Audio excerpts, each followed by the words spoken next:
Ted Kaczynski was the first death penalty person that I've been involved with, but it was like out of the blue. It was not something that I've done before or expected. I was contacted by the defense of Jared Loughner in Arizona, and the third case in Colorado of James Holmes. It was obvious that something to the people who saw them, that there's something different about them, the way they talk, the way they look, the way they behave. The question of mental illness comes up. They live in a different world, in a different reality. Experiencing the symptom of psychosis takes a major toll, burden on a person. The person cannot function, because when somebody is psychotic, almost everything that is unique to us as human beings is affected. The way we see things, the way we hear, the way we interpret reality, the way we relate to people. People like that cannot continue navigating in life. It's like you are deprived of the basic capacities that each one of us has as we grow up and we become independent. This trial is not about whether the gunman is innocent or guilty here. He's already admitted to the shooting. This trial will determine his sanity and, if found sane, whether he should be put to death. It's different than coming and seeing a patient in a clinical setting where you can diagnose and treat. Unless you form a rapport with them, they're not going to easily disclose what drives their behavior. People who observe them, and it might be even family members, might see something that is a little bit peculiar, but they don't understand the extent of it. They were not many times on medications. So the psychotic process was charging forward with no control, without any control or intervention to ameliorate it, to put the brakes on it. So it's like an earthquake happening in the brain, many times when they commit a crime. Then years later, when they appear in court and they are on medications, they look better. The medication reduce the symptoms, they can look okay.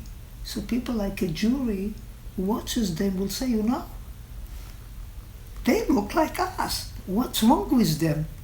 In court today, the judge said Loughner is now a different man after months of being forcibly medicated for schizophrenia. His court-appointed psychologist testified that soon after Loughner started taking his meds, he understood what he did. It was obvious that he had serious mental issues. If he would have received some treatment, this probably would not have happened.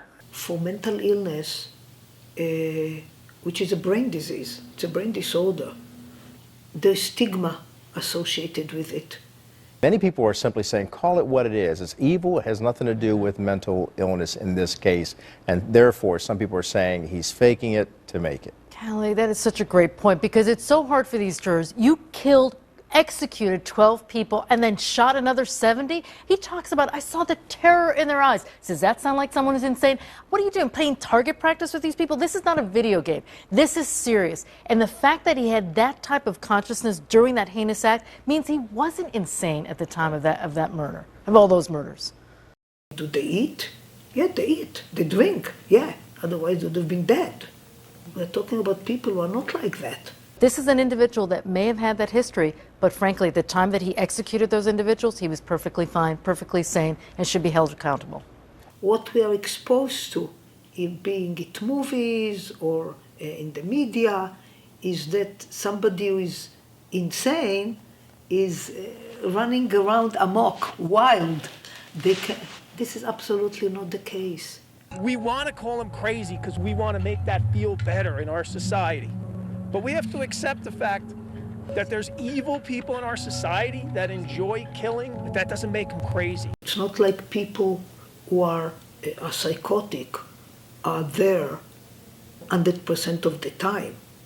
I mean, it's just the degree to which it takes over varies. Once it's happening, it's more on automat, without thinking. It's like, we get up in the morning, we brush our teeth, and sometimes you're not even sure you did it. It's like part of you. For them, part of the irrational or psychotic behavior, it makes sense. It's like, that's what I do. It's like they fall off track, but they pursue this irrational idea to the best of their ability. They can, for example, have a belief, the way Kaczynski had, that there are efforts on the part of technology to destroy the world. Living in Montana, he can isolate himself. Then, with Montana developing, tourists are coming, planes are flying, they're after me. Now they're coming and I have to stop it. So I have to identify people who are dealing with technology, a different university, and kill them. Is this a rational decision? Of course not.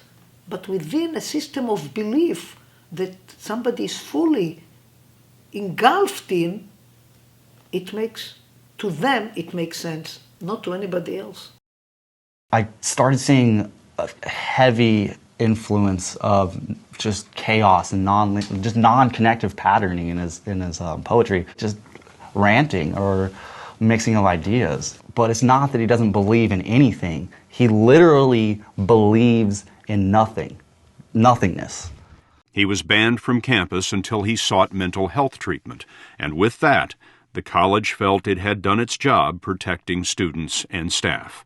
Just because you've expelled somebody doesn't mean you've gotten them off the path to violence. Indeed, you may have pushed them further down that path. So it's a combination of being guarded and inability to disclose.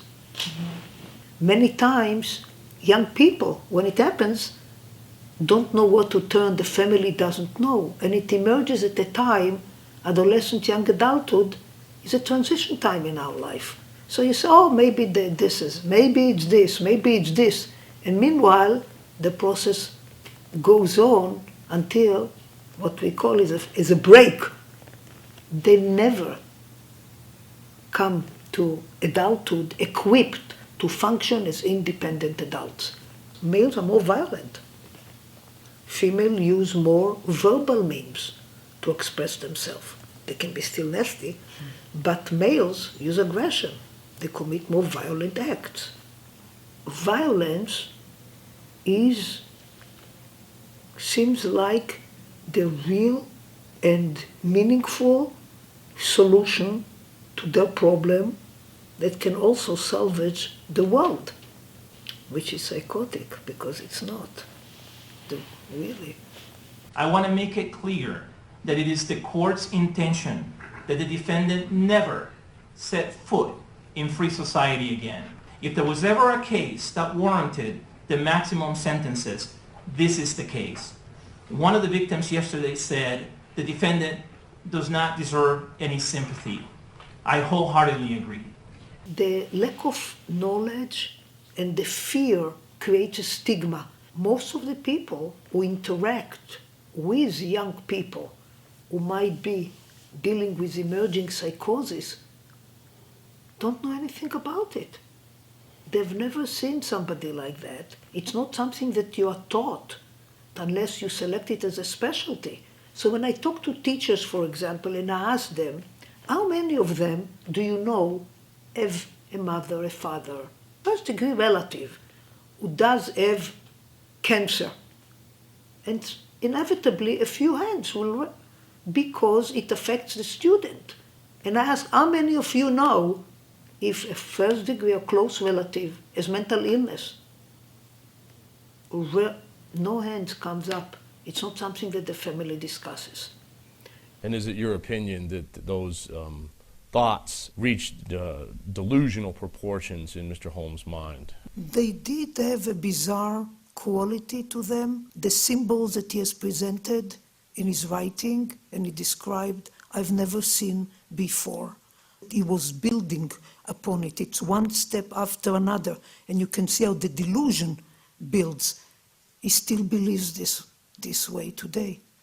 The higher functioning people are the ones who come up with the most bizarre delusions.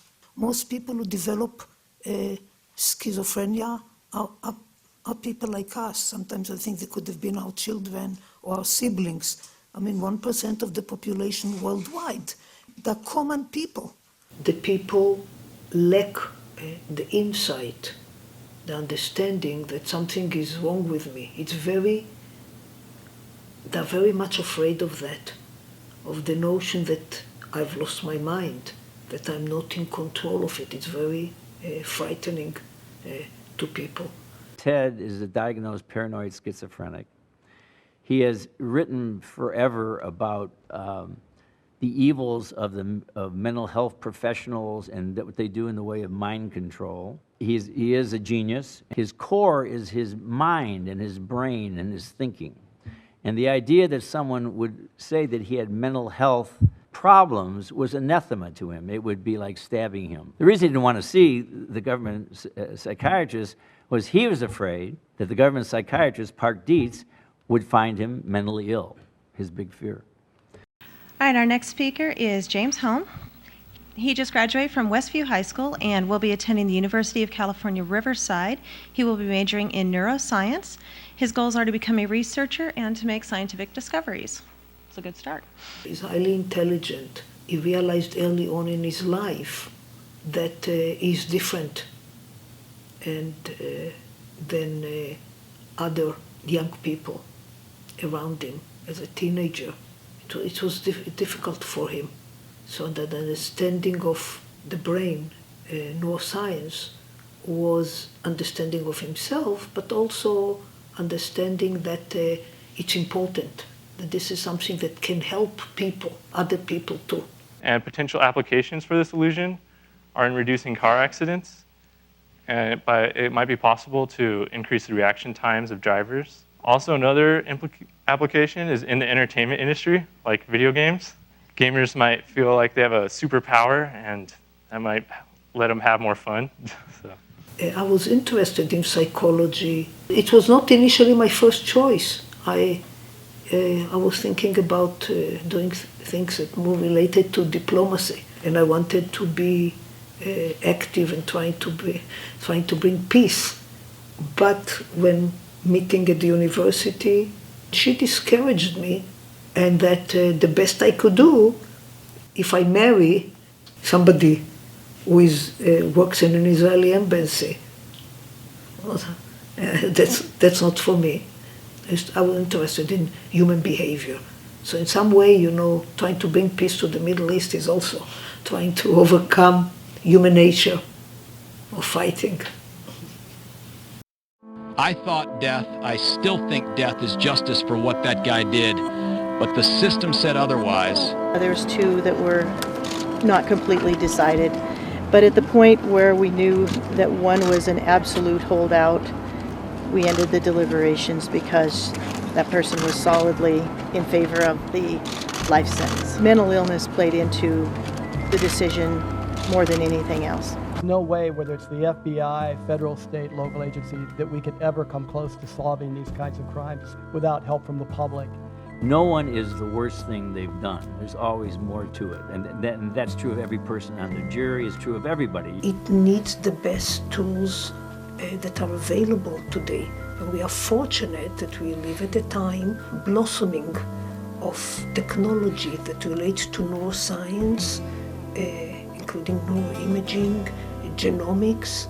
I feel like it's our obligation to do the best we can, and that progress in understanding schizophrenia is going to shed light on other disorders. So it will be advancing schizophrenia will help mankind, I feel.